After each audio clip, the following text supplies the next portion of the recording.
Hi guys, I'm going to run through the mobility sequence that we've been doing in class the last few weeks. So this is just a really nice little warm-up for anything that you're doing, whether it's yoga, weight training, running, or it's just a nice little sequence that you can go through on its own. So you're going to need either a strap of some description, whether it's a yoga belt or a strap off your dressing gown, or a light pole, something like a broom handle or a mop handle, something like this would do, but either work. And we're going to start off just with a quick proprioceptive. So this is just a warm-up for the nervous system. Again, this is something that you can do whenever you think that you might need it, particularly useful after injury or illness, or if you're just feeling quite run down. So all we're going to do basically is just contact the entire surface area of the body, stimulating the nervous system. So we're going to start by just working up the hands, massaging. When you get to joints, a little bit of tapping, patting around the joint areas. So elbows, and also any injury sites, anywhere that you've had an old injury or a recent injury, as long as it's not painful, scars, cuts, bruises, etc. Pay a little bit more attention around those places. Working around the collarbone area, breastplate, you can do a little bit of drumming, tapping, and then you're going to work around the throat. When you get to the jaw, a little bit of tapping on the jawline. So we don't need to spend too long in one place, we're just literally contacting and then moving on to the next bit. So you're going to work all around your eyes, scalp, around the back of the neck, massaging with the fingers, ears, pinching all around the earlobes, and then working across the tops of the shoulders, working around the back of the body, front of the rib cage, around the belly. Get on the hips, be a little bit firmer. You can give your glutes a bit of a fire up while you're at it, so just waking up those. Small at the back, working up and down the spine.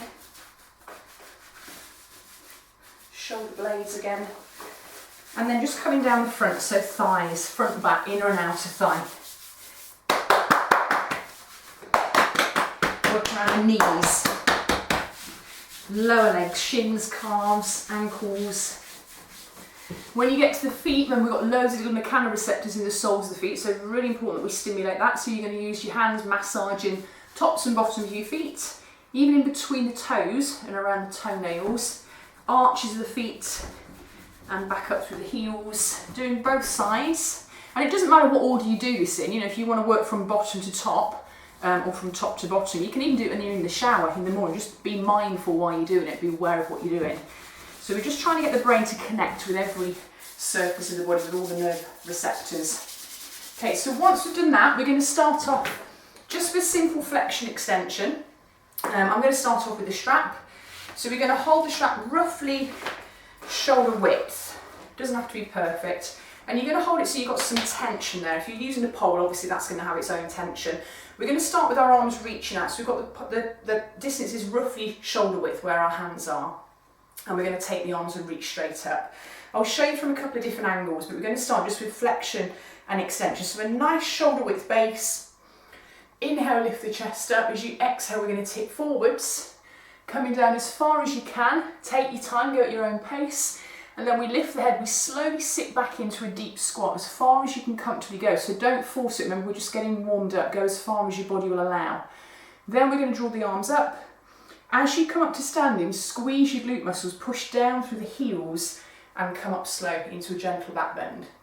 So we're just going to extend and then we come back down. So we flex, we come into our squat, we reach up and we drive up to standing. Okay, so I'll show you from a couple of different angles. And obviously if you've got more time, you can spend a little bit longer on each one of these movements. If you're in a bit of a rush, or if you just want to do it as a bit of a prep, then just go through maybe 6 or 8 times.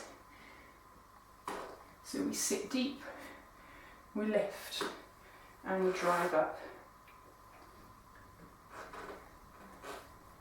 Okay, try and feel that each time you go through the range, you're trying to make it a little bigger. So as you feel your body loosen, we're going perhaps a bit deeper into your fold. Can you sit a little deeper? Can you sit taller? Can you draw your arms further back? Can you go further into your back bend? Okay, so once we've done our flexion and extension, we're then going to come into rotation. So again, comfortable base to start with. Arms are going to reach straight out from shoulder height, and we're just going to rotate the upper body. So you're turning from left to right. Now, a little tip here, if you look at the strap or at your pole, you are going to get dizzy. So try and look beyond it. Try and look around the room that you're working in so that you're not going to get dizzy. And almost imagine that you're kind of wringing your body out. So we want to stay really tall. We don't want to feel that we're kind of round. We want to keep really lifted and extended through the spine. Once you've done a few, you should feel that you free up a little bit. You can start to go a bit deeper.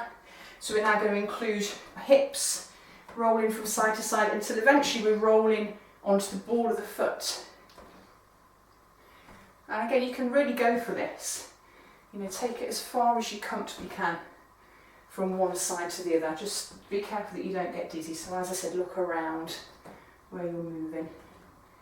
Okay, so once we've done our rotation or our twisting, we're now going to come into lateral flexion. So again, nice base. Go as wide as you need to. Take a breath, reach your arms up. Lift and relax the shoulders down. Keeping the tailbone slightly tucked. We're just going to lean from left to right. Okay, so we're flexing through the trunk of the body. You can gently pull down with the bottom arm if you feel that you've got a little bit more range. But your range here to start with might literally just be this. It's quite a weird movement because it's just something we don't do very often. So go as far as you're comfortable. You should be feeling the stretch all the way down this outside line. Maybe shoulder, back of the ribs, lower back. Just checking that you're not collapsing the front of the body. So we want to stay really extended through the spine.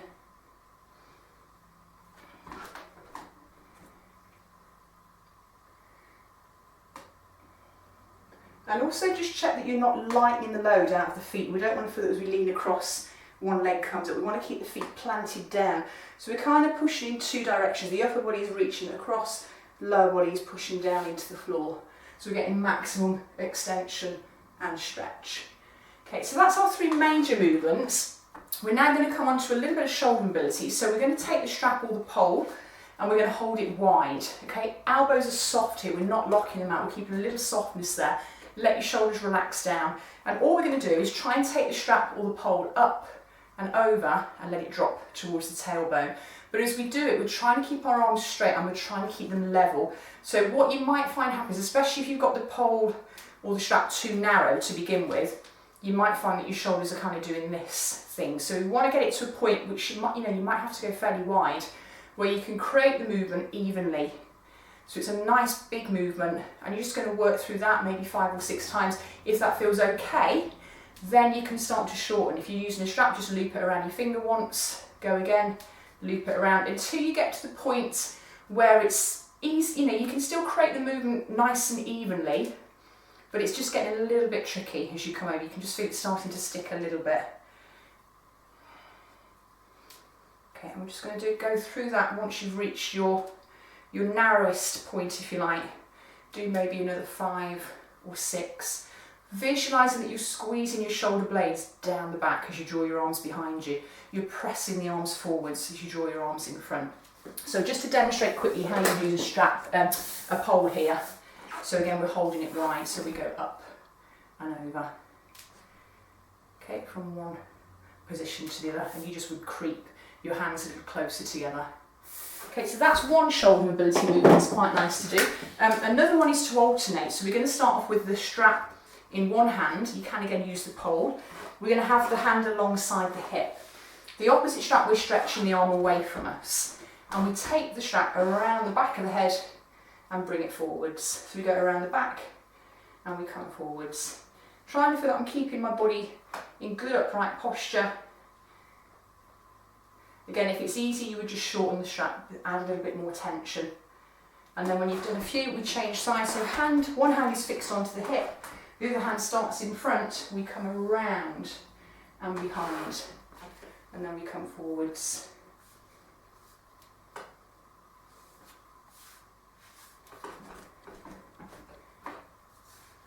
Okay, so nice big range. And just compare the two sides. One side will obviously seem a little easier, but just see how much of a difference there is. If it's a lot different, then you perhaps need to work a little bit longer on that side. Just a quick stretch that's nice to do here while we have got the strap and little chest opener. Again, we're going to have the strap behind the back this time. You can again use your pole. We're going to hold it roughly shoulder width with the palms facing away. Let your shoulders roll down. Keep a little softness in your elbows. Tailbone tucks under. Exhale, and we're just going to draw the arms up and away.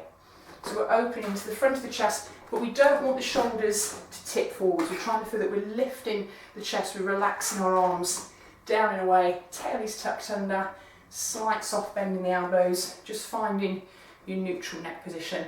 And hold that maybe 15-20 seconds, and then just relax it, your arms soften. Another quick tip before you go through the mobility matrix, and again, it doesn't really matter what order you do these exercises in, as long as you go through them all, neck mobility. So I'm just going to quickly whiz through that one now. So flexion, extension, forwards and back, going through your full range at your own pace. And then we've got rotation, keeping the jaw level. We've got lateral flexion, ear to shoulder, left and right. And then we're going to roll from collarbone to collarbone. And again, keep this going a little bit longer. I'm just demonstrating quickly so you can just remember which movements there are. And then you can always add in your little stretch. Nose to armpit is one stretch that's quite nice. Or tilt the head, ear to the floor on one side, ear to the ceiling on the other side. Making sure that you do both sides. Okay, one last little movement now. So this is just a nice hip decompression. In fact, while I'm demonstrating this one, and again, if you haven't got a pole, you can just stand next to the wall for balance or grab a chair for this. I'm just going to literally use the pole for a bit of support. But I'm going to just do ankle and wrist mobility first. So we're going to do same side. You can do opposite side, you can do diagonal lines, but we just want to loosen up. So just roll in circles, ankle joint, wrist joint. Make the movement as big as you can, flex forwards and back. You can even add a bit of knee and elbow movement, so just extend and flex, full range. Doing both sides. Again, if you wanted to make this a bit more complicated, we could do alternate arm and leg. So we're working those diagonal lines, but as long as you do all four corners, so circling both ways, in and out, elbow and knee flexion and extension. And obviously if you don't need something for balance, then do it without the support, so you're also going to be challenging your balance a little bit. Okay, and then finally just our little hip one. So this is a lovely one to do. Again, you can do it freestanding if you've got great balance, or you can use a stick, or you can use the wall or a chair. We take the weight onto one leg, opposite leg, all we're doing is literally swinging. Okay, and then once we've gone forwards and back, we're going to come across. Okay, now we're going to come forwards and back, but we're going to add a little kick. So if I show you from the side, as we come forwards and back, you're starting to kick your heel. So if you're trying to kick your butt muscle up behind you. Okay, again, as we come side to side, we're now going to add a rotation. So the toe is always leading the direction of movement. So we rotate outwards as we bring the leg away. And again, keep this going for a good 30-40 seconds. It's great for just decompressing around the joint. Obviously doing both sides, so just get the leg swinging, get your balance. Get the leg coming across. And then you can add forwards and back, you're going to add your little kick, kicking up to the butt. And then we're going to come across and out. Okay, and a nice one to finish on this actually is just to do your little quad stretch. Grab the foot, draw the foot towards the bum, squeeze the bum, push the hip forwards, draw the knee slowly back. Trying to keep your pelvis level, so we don't want to feel that we're lifting on one side, and trying to keep the knees fairly parallel to each other, and letting the shoulder relax back, tailbone tucked, chest lifts, drawing that knee further and further back, depending on how much range, how comfortable that is. Again, holding that maybe 30-40 seconds. So this is a great little preparation for anything. Really good for runners actually. You know, if you want a nice little warm-up sequence before you go out running, just to prepare you, add in a bit of glute activation as well, and it's just going to help everything to work a bit better. So I hope that helps, guys. Okay, thanks.